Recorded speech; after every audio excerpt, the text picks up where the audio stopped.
Bismillahirrahmanirrahim. Assalamualaikum warahmatullahi wabarakatuh. Innal hamdalillah nahmaduhu wa nasta'inuhu wa nastaghfiruh wa na'udzu billahi min shururi anfusina wa min sayyiati a'malina. May yahdihillahu fala mudilla lahu wa may yudlil fala hadiyalah. Asyhadu an la ilaha illallah wahdahu la syarika lah wa ashhadu anna Muhammadan abduhu wa rasuluh. Allahumma salli wa sallim ala nabiyyina Muhammad wa ala alihi wa sahbihi wa man ittaba'a hudahu ila yaumiddin, amma ba'd. Bapak dan ibu-ibu kaum muslimin wal muslimat rahimani wa rahimakumullah. Alhamdulillah, puji dan syukur kita panjatkan kepada Allah Subhanahu wa taala atas segala nikmat yang telah Allah Subhanahu wa taala anugerahkan kepada kita semua, sehingga sampai hari ini, di hari ke-14 di bulan Ramadan, kita masih bisa melaksanakan ketaatan demi ketaatan kepada Allah. Kita berharap mudah-mudahan Allah Subhanahu wa taala senantiasa menganugerahkan keistiqomahan kepada kita semua. Amin ya rabbal alamin. Bapak dan Ibu rahimakumullah, insyaallah di kesempatan sore hari ini kembali kita akan melanjutkan pelajaran kita membahas sirah, perjalanan hidup dari junjungan kita Nabi Muhammad sallallahu alaihi wa ala alihi wasallam. Pada pertemuan yang terakhir kita telah tuntaskan pembahasan dakwah beliau ke Taif, di mana ketika beliau ingin pulang ke kota Makkah, beliau singgah di satu tempat untuk melaksanakan sholat tahajud, yang kemudian beliau membacakan Al-Quran, dan ternyata pembacaan beliau ini didengar oleh sekelompok jin. Maka kemudian jin tersebut pun masuk Islam, kemudian membawa dakwah ke kaumnya. Kemudian juga Nabi SAW telah kita kisahkan pada pertemuan yang terakhir, beliau berusaha untuk mencari suaka kepada sebagian pemuka-pemuka Quraisy. Tidak ada yang berani memberikan suaka kepada beliau, sampai kemudian Mut'im bin Adi bersedia untuk memberikan perlindungan kepada Nabi SAW. Maka Nabi SAW dengan pengawalan Mut'im bin Adi, beliau pun kembali ke kota Makkah. Bahkan beliau melaksanakan tawaf di Baitullah, kemudian beliau sholat dan kembali ke rumahnya dengan selamat. Telah kita sebutkan juga pada pertemuan yang terakhir bagaimana upaya dakwah Nabi SAW kepada bangsa Arab. Ketika itu kota Mekah dikunjungi oleh bangsa Arab yang ingin menunaikan ibadah haji, maka kemudian Nabi SAW bersama Abu Bakar mendatangi satu persatu kemah mereka. Ya, banyak di antara mereka yang didatangi oleh Nabi SAW, namun semuanya tidak bersedia untuk menerima dakwah yang dibawa oleh Nabi SAW. Namun secara person ada beberapa orang dari kabilah-kabilah bangsa Arab itu yang mau menerima dakwah Nabi SAW, seperti Suhaid bin Samit, Abu Dzar Al-Ghifari, dan beberapa orang sahabat lainnya. Secara person ada di antara mereka yang mau menerima dakwah Nabi SAW. Inilah hal yang kita bahas pada pertemuan yang terakhir.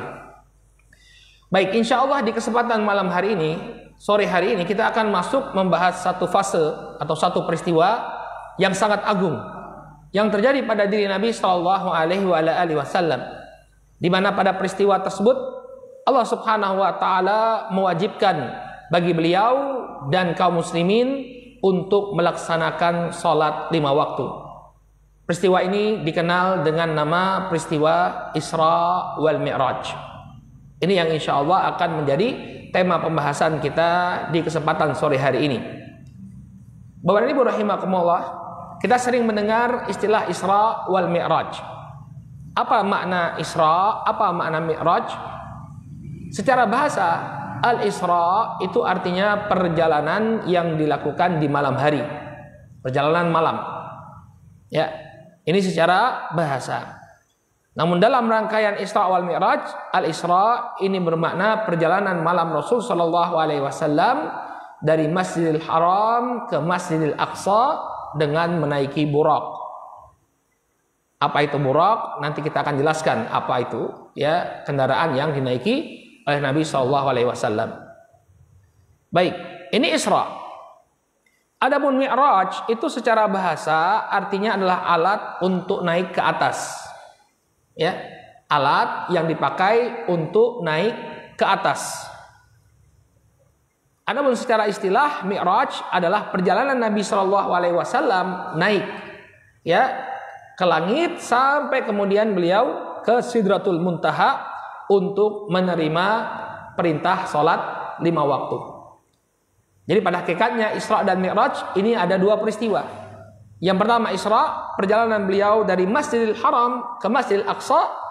Kemudian Mi'raj, yakni naiknya beliau alaihi salatu wassalam dari Masjidil Aqsa ke Sidratul Muntaha untuk menerima perintah sholat. Paham ya perbedaan Isra wal Mi'raj? Nah, apakah Isra dan Mi'raj ini terjadi pada satu waktu yang sama, satu malam yang sama? Mayoritas para ulama menyatakan bahwa iya, Isra dan Mi'raj itu terjadi pada satu malam. Namun di sana ada sebagian kecil dari para ulama yang mengatakan bahwa Isra ini sendiri, Mi'raj ini berbeda lagi. Jadi terjadi pada 2 malam yang berbeda. Namun sebagaimana yang disebutkan oleh Al-Hafidz Ibnu Hajar rahimahullahu taala, ya, pendapat jumhur atau mayoritas ulama bahwa peristiwa Isra wal Mi'raj ini terjadi pada satu malam. Jadi dalam satu malam Nabi Shallallahu Alaihi Wasallam diperjalankan dari Masjidil Haram ke Masjidil Aqsa. Kemudian di malam yang sama beliau dinaikkan oleh Allah Subhanahu Wa Taala ke Sidratil Muntaha untuk menerima perintah sholat. Sebutkan dalam Fathul Bari oleh Al-Hafidz Ibnu Hajar, beliau mengatakan waqad ikhtalafa as-salaf bihasabi ikhtilafil akhbar al-waridah.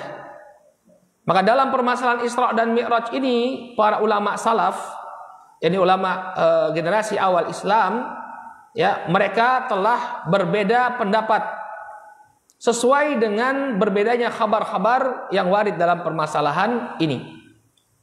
Faminhum man dhahaba ila anna al-Isra wal Mi'raj waqa'a fi lailatin wahidah. Maka di antara mereka berpendapat bahwa Isra dan Mi'raj ini terjadi pada satu malam. Fil yaqadhah, ya, dalam keadaan Nabi itu sadar. Jadi bukan dalam keadaan tertidur sebagaimana yang disebutkan oleh sebagian orang. Seolah-olah Nabi Shallallahu Alaihi Wasallam itu dalam peristiwa Isra wal Mi'raj itu hanya mimpi saja. Tidak. Yaqadhah, dalam keadaan beliau tersadar bi jasadin Nabi Shallallahu Alaihi Wasallam wa ruhi. Dan itu terjadi dengan jasad dan ruhnya Nabi Shallallahu Alaihi Wasallam. Jadi Isra wal Mi'raj itu bukan perjalanan ruhiyah sebagaimana yang dikatakan oleh sebagian orang. Jasad beliau tetap di bumi, kemudian ruhnya yang naik ke Sidratil Muntaha. Tidak. Tapi jasad dan ruh beliaulah yang kemudian naik ke atas langit. Qala ba'dal mab'ats. Dan ini terjadinya setelah beliau diangkat atau diutus menjadi nabi.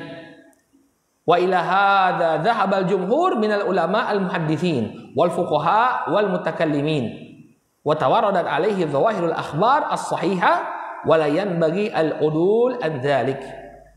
Inilah pendapat yang dipegang oleh mayoritas para ulama dari kalangan ahli hadis, dari kalangan fuqaha, ahli fikih, wal mutakallimin, dan juga dari kalangan ahli akidah. Jadi mayoritas ulama baik itu dari orang-orang yang mendalami fikih, mendalami hadis, dan mendalami akidah, mereka memegang pendapat bahwa Isra dan Mi'raj itu terjadi dalam satu malam. Kemudian Nabi Shallallahu Alaihi Wasallam diangkat oleh Allah Subhanahu Wa Taala dengan ruh dan jasadnya. Ya, kenapa kata beliau inilah yang dipegang oleh mayoritas para ulama? Karena demikianlah yang ditampakkan oleh hadis-hadis yang sahih, sehingga kata beliau walayan bagi al-udul an dzalik. Tidak sepantasnya kita untuk berpaling dari pendapat ini.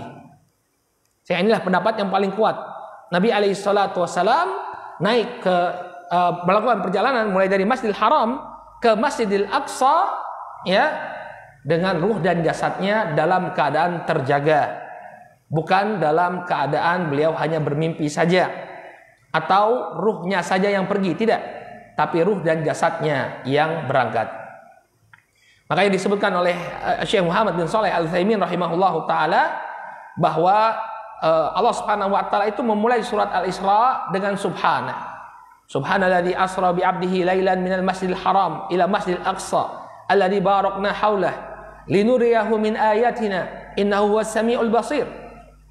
Dalam surat Al-Isra ayat yang pertama, Allah mengatakan, Maha suci Allah yang telah memperjalankan hambanya dari suatu malam pada suatu malam dari Masjidil Haram ke Masjidil Aqsa yang diberkahi sekelilingnya. Untuk apa? Linuriyahu min ayatina, untuk memperlihatkan kepadanya tanda-tanda kekuasaan kami. Innahu huwas samiul basir. Sesungguhnya Allah Subhanahu wa taala itu Maha mendengar dan Maha melihat.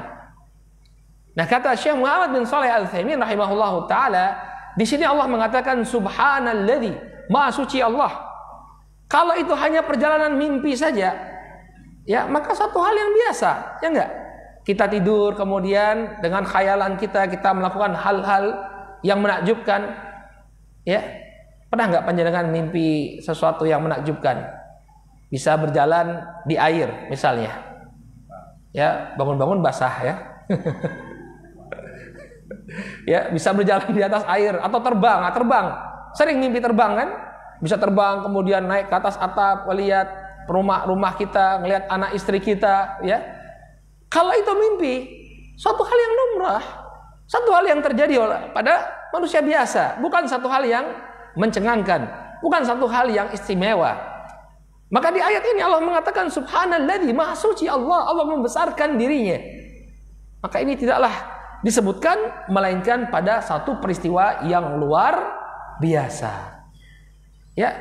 Dan juga kita bisa lihat nanti reaksi kaum musyrikin. Reaksi kaum musyrikin. Mereka mengingkari perjalanan malam ini.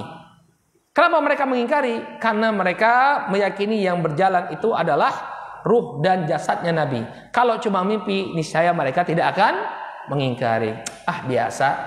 Ya, jangankan ke Baitul Maqdis. Saya juga pernah mimpi ke planet Pluto misalnya kan. Satu hal yang biasa, ya enggak? Tapi mengapa mereka mengingkari Nabi Shallallahu Alaihi Wasallam? Tentunya kaum musyrikin nggak kenal planet Pluto ya. Ini cuma perumpamaan aja. Ya, kenapa mereka mengingkari Nabi Shallallahu Alaihi Wasallam? Karena Nabi itu ya melakukan Isra dan Mi'raj dengan jasadnya. Inilah yang menyebabkan mereka mengingkari Nabi SAW melakukan Isra wal Mi'raj. Ya.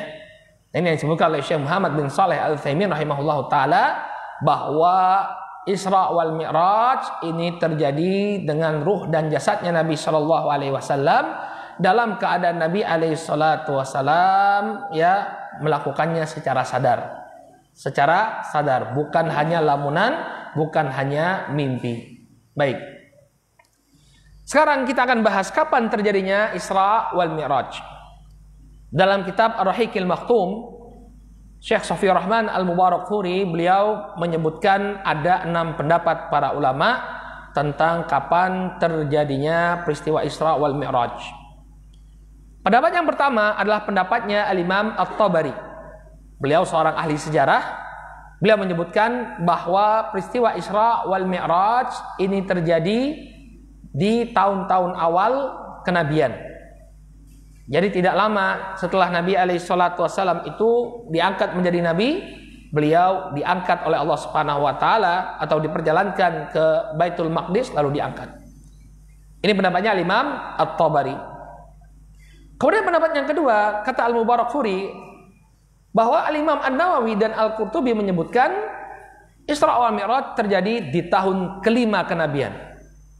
Tahun kelima kenabian. Ya berarti sekitar setahun sebelum sahabat Umar bin Khattab masuk Islam. Ya. Ini kata Imam An-Nawawi dan juga Imam Al-Qurtubi rahimahullahu taala. Kemudian pendapat yang ketiga, pendapat dari Al-Imam Al-Mansur Furi. Al-Mansur Furi sepertinya seorang ulama dari India, Mansur Fur. Ya, kalau antum lihat ada nisbat para ulama, ada Fur ya, Mansur Furi, Mubarak Furi, itu kemungkinannya dari India. Ya, kecuali Singapura. Ya, kalau Singapura dari Singapura berarti ya. Kalau ada Furi-Furinya itu berarti kebanyakannya dari India. Ya. Al-Mansur Furi menyebutkan bahwa Isra wal Mi'raj terjadi tanggal 27 Rajab tahun ke-10 kenabian. Nah inilah kenapa perayaan Isra Mi'raj itu diperingati tanggal berapa? 27 Rajab. Karena ada pendapat sebagian ulama yang mengatakan dia terjadi pada 27 Rajab. Adapun tiga pendapat yang selain tiga pendapat awal ini, tiga pendapat yang kedua menyebutkan bahwa Isra wal Mi'raj itu sudah mendekati hijrah. Jadi pasca wafatnya Khadijah radhiyallahu taala anha. Sebagian mengatakan 16 bulan sebelum hijrah, sebagian lagi mengatakan 14 bulan sebelum hijrah, sebagian lagi mengatakan 12 bulan sebelum hijrah. Nah, tiga pendapat inilah yang lebih mendekati kebenaran. Adapun tiga pendapat awal, pendapatnya Tabari, An-Nawawi, Qurtubi, dan Al-Mansur Furi yang mengindikasikan peristiwa Isra wal Mi'raj ini terjadi sebelum wafatnya Khadijah, maka tentunya pendapat ini tidaklah benar. Karena para ulama mengatakan bahwa di antara hikmah Isra wal Mi'raj ini adalah bentuk hiburan kepada Nabi Shallallahu Alaihi Wasallam. Setelah Amul Huzni, setelah tahun kesedihan, setelah beliau ditinggal oleh paman beliau, ditinggal oleh istri beliau, kemudian ditolak dakwah beliau di Taif, maka ada Isra wal Mi'raj. Ya, jadi untuk apa? Menghibur hati Nabi Shallallahu Alaihi Wasallam. Sehingga yang lebih tepat bahwa peristiwa Isra wal Mi'raj ini sudah mendekati hijrahnya Nabi Shallallahu Alaihi Wasallam. Entah itu 16 bulan, 14 bulan, atau 1 tahun pas sebelum Nabi Shallallahu Alaihi Wasallam hijrah ke kota Madinah. Ya, jadi ini perbedaan pendapat di kalangan para ulama tentang peristiwa Isra wal Mi'raj kapan terjadinya. Oleh karena itulah tidak disyariatkan bagi kita untuk mengadakan peringatan Isra wal Mi'raj, sama seperti peringatan Maulid Nabi. Kenapa? Karena tidak ada tanggal yang pasti. Kalau ada tanggal yang pasti, seperti misalnya Hari Raya Idul Fitri jatuh pada tanggal 1 Syawal. Ya, Hari Raya Idul Adha jatuhnya pada tanggal 10 Dzulhijjah. Ya, puasa Asyura jatuhnya pada tanggal 10 Muharram. Puasa Arafah tanggal 9 Dzulhijjah. Kalau memang satu itu disyariatkan, pasti ada tanggal yang akurat. Nah, ini tidak ada tanggal yang akurat. Maka bagaimana mungkin kemudian ada sebuah syariat yang harus kita lakukan kalau akurasinya pun tidak ada? Ya, nggak ada akurasi sama sekali. Baik itu kelahiran Nabi alaihissalatu wassalam, demikian juga Isra wal Mi'raj. Nggak ada tanggal yang akurat.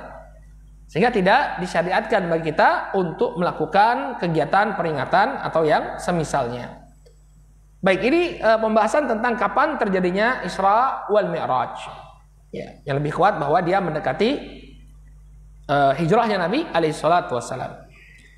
Kemudian tentang peristiwa Isra wal Mi'raj, ya, ini hadisnya itu adalah hadis yang mutawatir. Hadis-hadis yang berbicara tentang Isra wal Mi'raj ini adalah hadis-hadis yang mutawatir.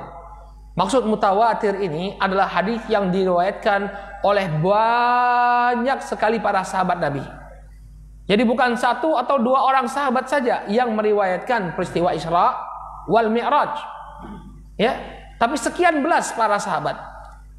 Sehingga dari sini ya peristiwa Isra dan Mi'raj ini bisa kita pastikan benar-benar terjadi tanpa adanya keraguan sama sekali.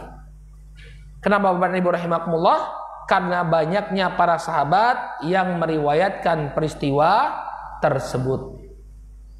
Kalau cuma 1, ya, walaupun yang lebih kuat kata para ulama bahwa walaupun 1 saja sahabat yang meriwayatkan satu peristiwa, ya, riwayatnya adalah riwayat yang sahih, tetap kita terima. Ya. Nah, ini apalagi hadisnya diriwayatkan oleh sekian banyak para sahabat. Ya.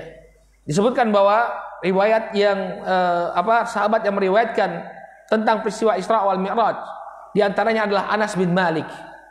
Dalam Sahih Bukhari dan Muslim, Anas bin Malik hadisnya panjang sekali bercerita tentang Isra wal Mi'raj.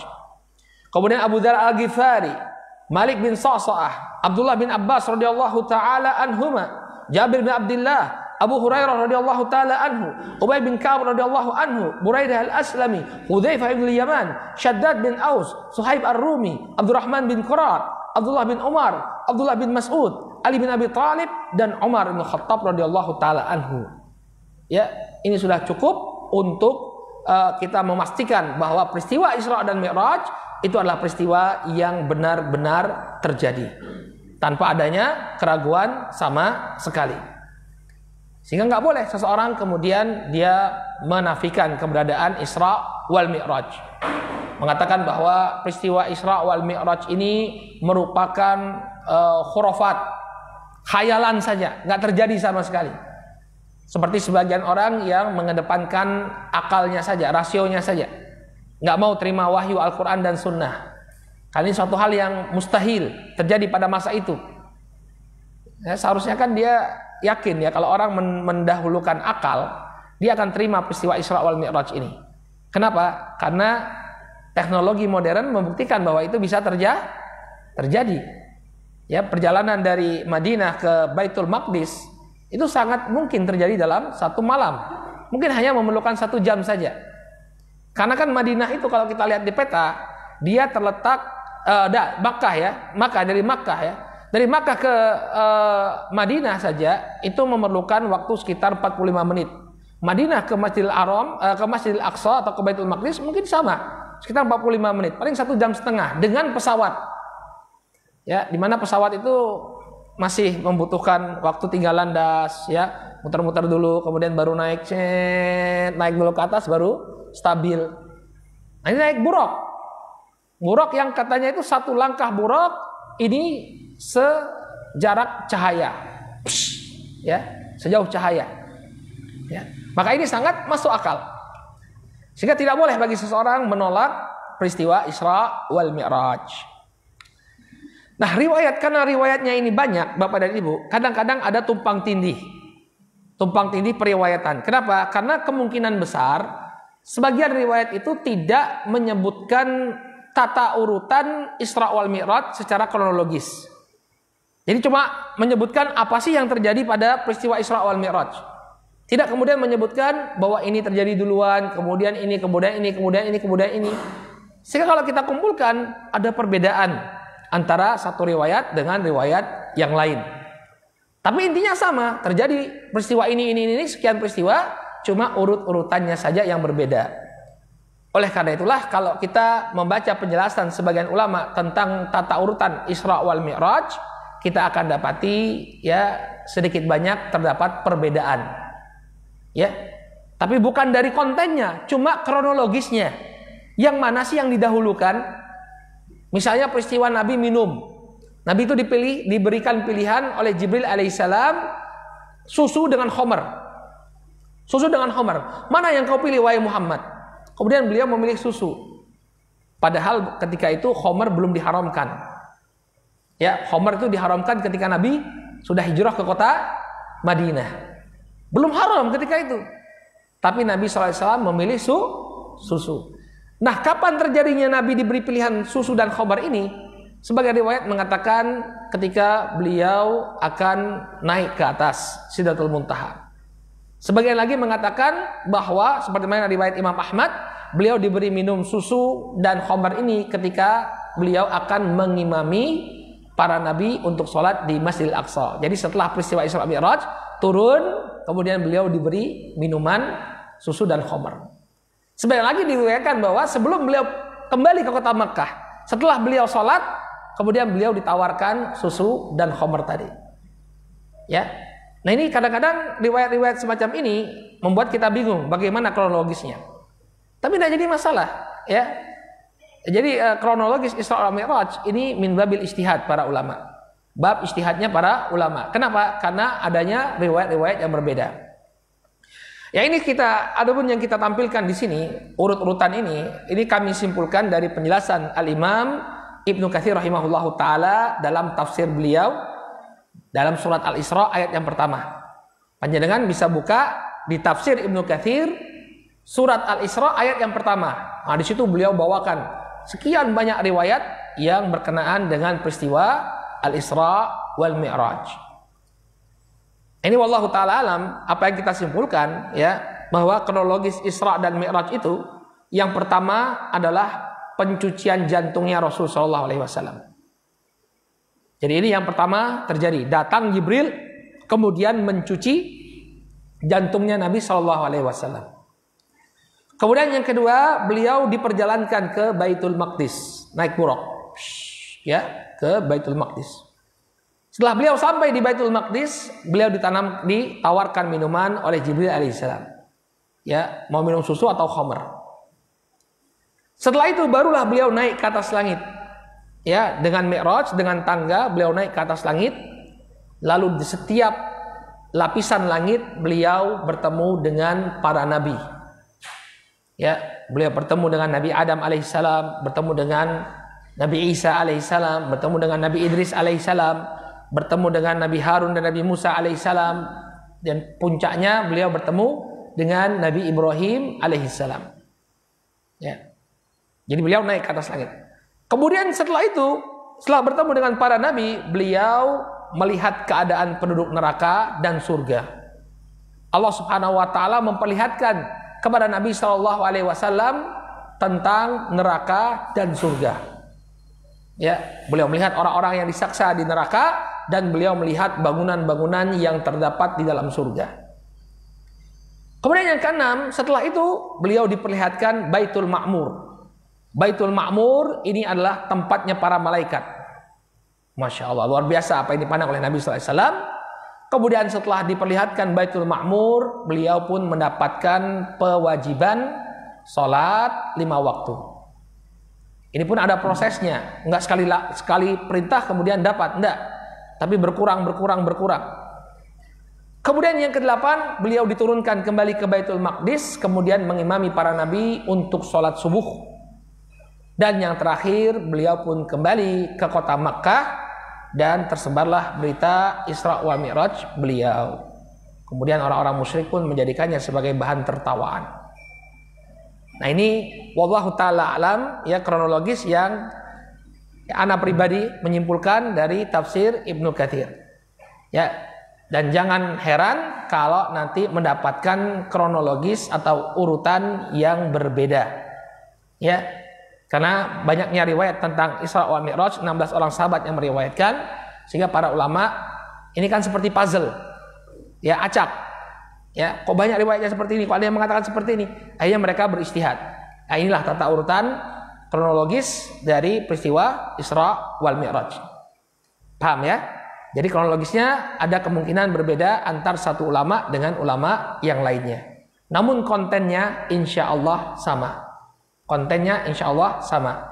Yang berbeda hanya kronologisnya. Baik, kita akan bahas satu persatu fase yang dialami oleh Nabi alaihissalam dalam peristiwa Isra wal Mi'raj. Yang pertama adalah pencucian jantungnya Nabi alaihissalam. Dalam hadis yang diriwayatkan oleh Imam Al-Bukhari dan Muslim, beliau mengatakan, "Furija an saqafi baiti wa ana bi Makkah." Fanazala Jibril sallallahu alaihi wasallam fa faraja sadri thumma ghasalahu bima'i zamzam thumma jaa bi tastin min dhahabin mumtali'in hikmatan wa imana. Nabi sallallahu alaihi wasallam menuturkan, ketika aku masih berada di Makkah, maka atap rumahku terbuka. Kemudian tiba-tiba datanglah malaikat Jibril, turunlah malaikat Jibril alaihissalam. Kemudian apa yang dilakukan oleh Jibril? Fafaraja sadri, dia pun membelah dadaku.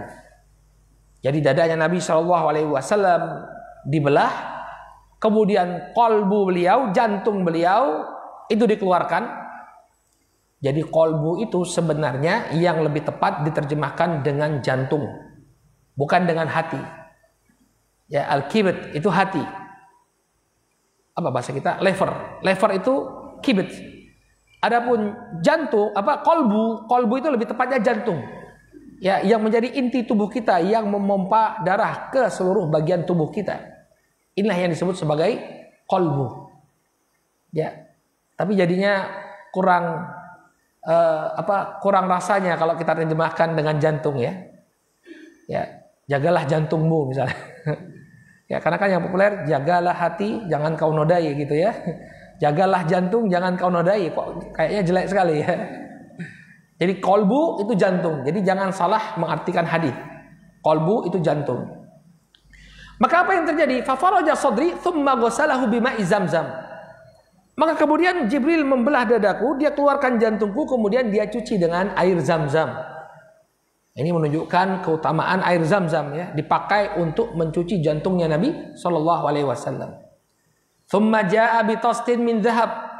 Kemudian, ya, dia pun mendatangkan sebuah bejana yang terbuat dari emas, mumtaliin hikmatan wa imana, yang berisi dengan hikmah dan keimanan. Jadi di-charge, ya, qalbunya Nabi Shallallahu Alaihi Wasallam dengan hikmah dan keimanan. Dan ini adalah peristiwa yang kedua terjadi, ya, pada diri Nabi Shallallahu Alaihi Wasallam. Setelah sebelumnya sudah pernah kita jelaskan ketika beliau berada dalam penyusuan Halimah As-Sa'diyah, Halimatus Sa'diyah.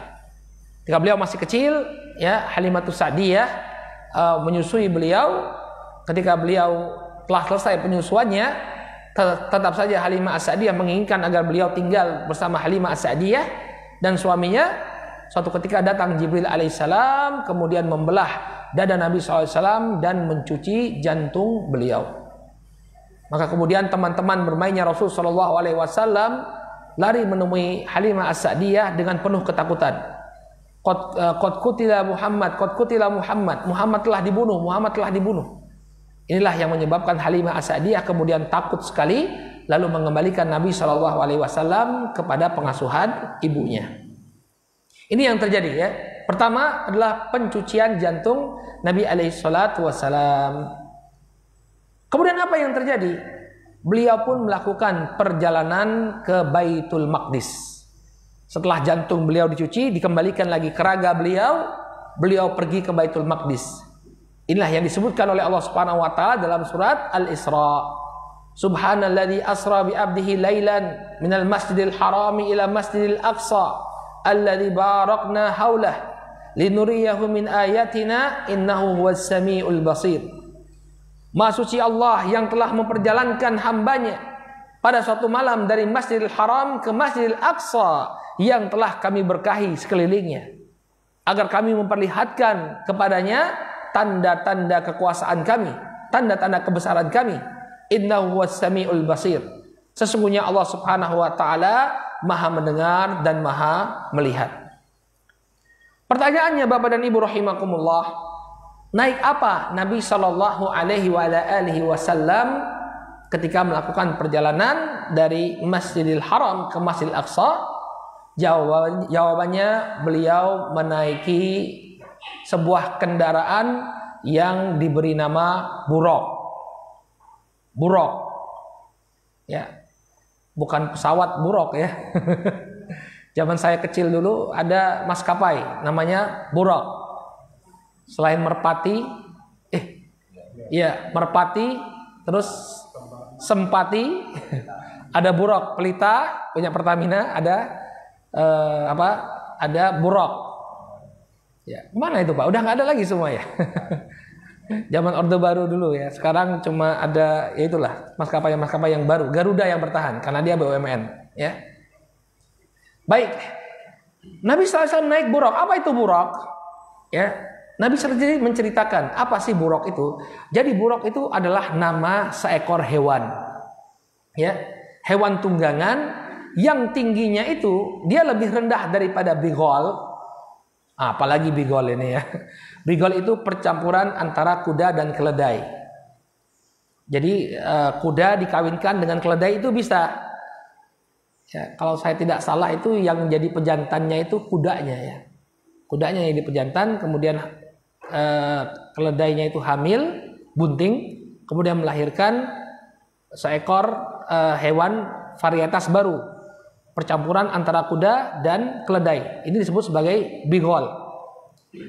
Nah, kemudian dia lebih rendah daripada bigol, tapi lebih tinggi daripada keledai. Karena keledai ini pendek. Saya pernah naik sekali keledai di Yaman, ya. Donkey. Ya. Kemudian warnanya putih dan sekali melangkah, satu langkahnya itu sejauh pandangan. Cepat sekali. Dalam hadis yang diriwayatkan oleh Al-Imam Al-Bukhari, Nabi SAW mengatakan, "Tsumma utitu bidabatin dunal baghali wa fawqal himari abyad."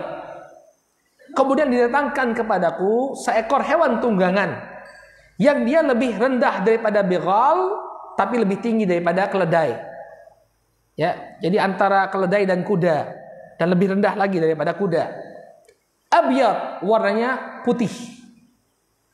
Ya, tolong dihafalkan bahwa bighal ya hewan tunggangan yang lebih tinggi daripada keledai, lebih rendah daripada bighal berwarna putih. Qala yada'u khatwahu inda aqsa tariqih. Al-buraq itu ketika dia melangkah, maka langkah kakinya itu ada pada pandangan mata yang terjauh. Sekali melangkah, push. Ya, sejauh pandangan mata. Baik. Inilah riwayat yang benar tentang bighal, tentang buraq. Jadi kemudian jangan ditafsirkan dengan berbagai macam tambah-tambahan. Ya, seperti yang dilukis. Saya masih ingat, saya punya memori masa kecil itu pernah berkunjung ke salah seorang paman. Di depan rumahnya itu, di ruang tamunya itu ada lukisan buraq. Ya. Siapa yang pernah lihat? Pernah lihat nggak lukisan buraq? Kepalanya gambar apa, Pak? Perempuan cantik. Ya. Jadi ada gambar perempuan cantik, tapi badannya kuda. Kemudian punya sayap. Ya, saya masih ingat. Kemudian saya tanya, ini apa? Gambar apa paman? Ini katanya buraq ini. Gambar buraq. Ini khurafat. Nggak ada gambar buraq sama sekali. Ya. Nah, ini dia. yang sini nih. Yang ini. Ya, ini sering. Kalau di rumah orang-orang zaman dulu ditaruh di ruang tamu biasanya. Gambar buraq. Tuh lihat tulisannya, buraqun Nabi sallallahu alaihi wasallam. Nah, ini sebenarnya pelecehan, ya. Jadi ini adalah sebuah khurafat. Tidak ada riwayatnya yang mengatakan bahwa buraq itu berkepala wanita, cantik lagi ya. Nah, ini juga mungkin pelecehan kepada Nabi alaihi salatu wasallam. Jadi nanti dikesankan Nabi itu genit. Sampai hewan kendaraannya pun wanita cantik. Ya, khurafat. Ya, nggak ada gambaran buraq seperti ini. Ya. Dan kemungkinan besarnya karena ini datangnya dari benua Hindia kayaknya, dari anak benua Hindia, kemungkinan besarnya ini adalah sinkretisme. Karena Dewa Wisnu juga punya kendaraan. Tapi wujudnya itu sapi. Ya, coba lihat gambarnya, bandingkan gambar yang kiri dengan gambar yang kanan, mirip nggak? Ya, kita bisa lihat gambar sayapnya. Kemudian wanita cantiknya. Ya, mukanya muka India ini ya. Kemudian apa? Ekornya coba lihat. Ekornya dari apa? Burung merak. Ya, jadi saya punya konklusi bahwa ini diambil dari mitosnya orang-orang Hindu. Karena Islam itu menyebar di di kawasan India Pakistan yang sebelumnya mereka beragama Hindu. Mereka mengagungkan sapi, mereka menyembah Dewa Wisnu dan kendaraan Dewa Wisnu itu seperti itu. Lalu mereka pun membawa khurafat ini ke dalam peristiwa Isra wal Mi'raj. Buraqnya Nabi sallallahu alaihi wasallam gambarannya lebih indah daripada apa yang ditunggangi oleh Dewa Wisnu. Ya, rambutnya lebih panjang. Ya. Nah, ini perlu kita sampaikan karena sebagian orang masih mempercayai buraq ini seperti ini. Ya, coba kita lihat di rumah-rumah zaman dulu, ya, masih ada gambar buraq dengan gambaran seperti yang kita perlihatkan. Ya, ini adalah khurafat. Buraq kata Nabi sallallahu alaihi wasallam adalah kendaraan yang lebih kecil daripada bighal dan lebih besar daripada keledai dan berwarna putih. Tidak ada gambaran dia punya sayap, ekornya merak, apalagi berkepala wanita cantik. Nah, kemudian beliau diperjalankan ke Masjidil Aqsa. Nah, ini perlu kita ketahui. Yang namanya Masjidil Aqsa itu adalah komplek yang besar. Orang kalau membicarakan tentang Masjidil Aqsa yang keluar cuma kubah as-sahra saja. Ya, yang berwarna emas kubahnya. Ya enggak? Ketika melihat mana Baitul Maqdis, mana Masjidil Aqsa, yang ditampakkan cuma itu saja. Ini suatu pemahaman yang kurang akurat. Yang namanya Masjidil Aqsa adalah komplek masjid secara keseluruhan. Kalau sekarang dia terdiri dari berbagai masjid. Ada beberapa masjid dalam satu kompleks. Tapi kompleks yang besar inilah yang namanya Masjidil Aqsa. Ini yang berusaha untuk dirongrong oleh orang-orang Yahudi.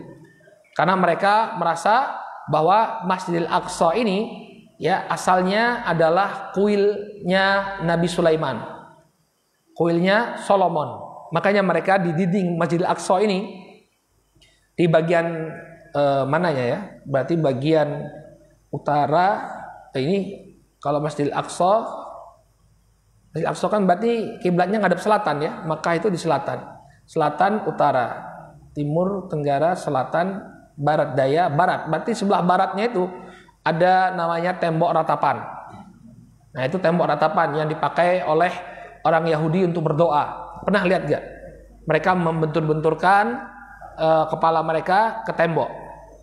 Ya, membenturkan kepala mereka ke tembok. Nah, ini Masjidil Aqsa. Jadi Masjidil Aqsa komplek yang besar. Bukan hanya Kubah As-Sakhra. Nah, kemudian apa yang terjadi?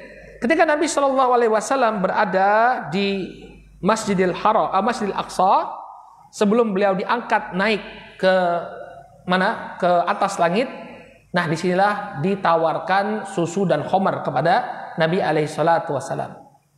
Dalam hadis Anas bin Malik radhiyallahu taala anhu, Nabi SAW mengatakan, "Fa'atani Jibril bi ina'in min khamrin wa ina'in min laban."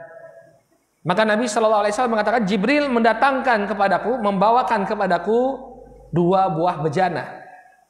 Yang satu berisi khamar, yang satu berisi susu. Ya. Kemudian ditawarkan kepada beliau, fakhtartul labana. Maka yang aku pilih adalah susu. Ya. Jadi susu ini minuman yang sehat, dipilih oleh Nabi SAW. Tapi ingat ya, ini susu murni. Ya, bukan susu yang dicampur dengan gula atau dicampur dengan bahan kimia. Kalau susu murni ini menjadi minuman yang sehat. Tapi kalau sudah dicampur gula, ya siap-siap yang punya diabetes, penyakit gula ya jadi nggak sehat lagi. Tapi kalau susunya itu minuman yang sehat. Makanya Nabi SAW kemudian memilih susu. Qala Jibril, maka Jibril mengatakan, asabtal fitrah. Engkau telah memilih sesuai dengan fitrahmu. Ya, artinya fitrah yang lurus. Kenapa? Orang yang meminum khamr, pada hakikatnya dia telah menyelisihi fitrahnya. Saya belum pernah minum khamr, tapi pernah dapat cerita dari kawan-kawan mu'alaf, ya, orang-orang Belanda yang pernah minum khamr. Jadi dulu pernah ada teman-teman dari Belanda, ya, mereka masuk Islam kemudian pengen tahu Indonesia seperti apa. Kalau bisa pindah, ada peluang bisa pindah ke Indonesia, mereka pengen pindah.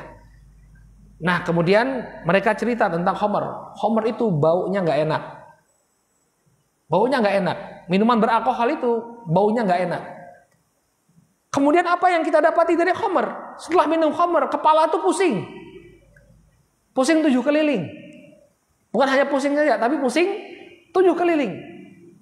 Ya, yang kemudian orang dengan khamr tersebut ya melakukan hal-hal yang menjijikkan.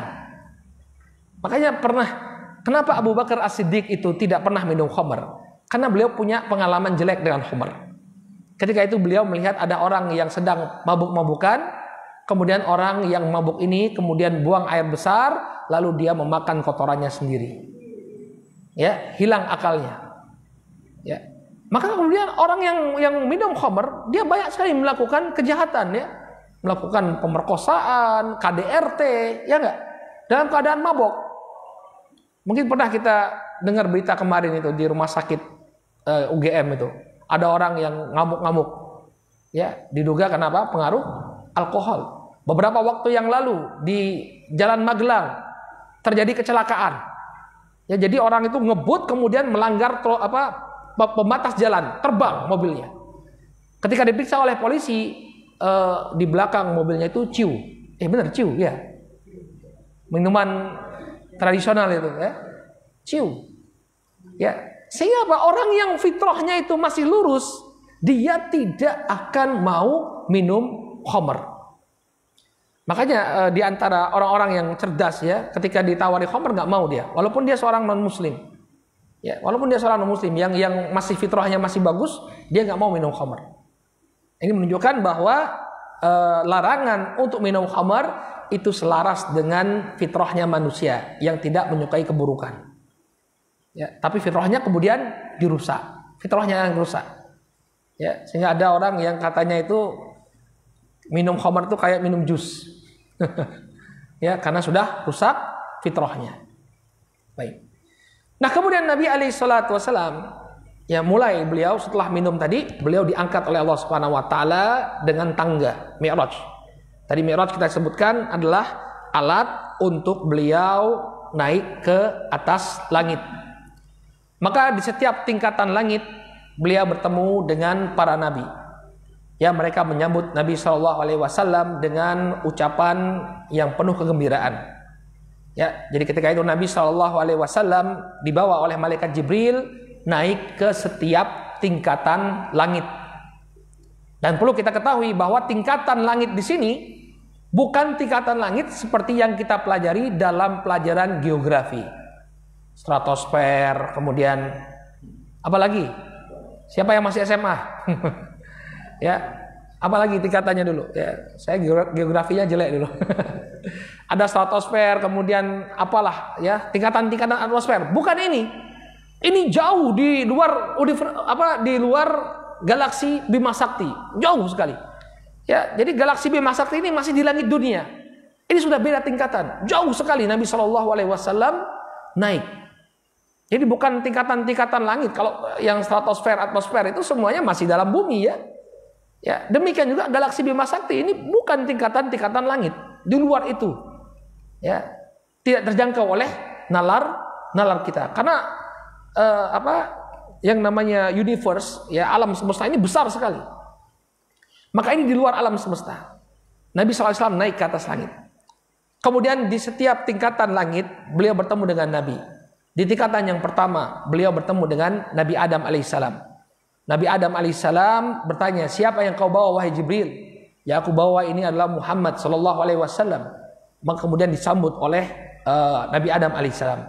Marhaban bibni saleh wa nabi saleh. Selamat datang wahai anakku yang saleh dan juga nabi yang saleh. Kenapa dibilang anak? Karena Nabi SAW keturunan Nabi Adam. Kemudian beliau bertemu dengan, di langit yang kedua beliau bertemu dengan Nabi Yahya dan Nabi Isa alaihissalam. Nabi Yahya dan Nabi Isa ini masih memiliki hubungan kekerabatan.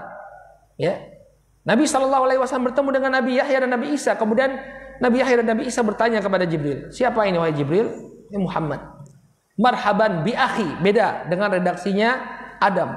Kalau Adam mengatakan bi ibni soleh, dengan anak yang soleh.